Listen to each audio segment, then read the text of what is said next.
একবার এক গণ্যমান্য শহুরে ইঁদুর এল এক সাধারণ মেঠো ইঁদুরের কাছে। মেঠো ইঁদুর বাস করত এক মাঠে। সে তার অতিথিকে খেতে দিল যা তার ছিল, মটর ও গমের দানা। গণ্যমান্য ইঁদুর একটু খুঁটে খেয়ে বলল, তোমার খাবার এতই অপুষ্টিকর বলেই তুমি এমন রোগা। এসো আমার কাছে, দেখো কিভাবে আমরা থাকি। তখন মেঠো ইঁদুর চলল শহুরে ইঁদুরের কাছে।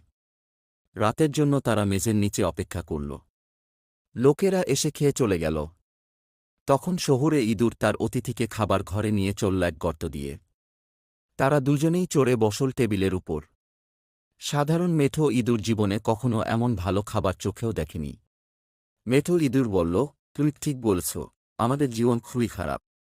আমিও শহরে বাস করতে চলে আসব। কথা বলতে না বলতেই টেবিল কেঁপে উঠল। আর দরজা দিয়ে মোমবাতি হাতে নিয়ে ইঁদুর ধরতে লোক ঢুকল ঘরে।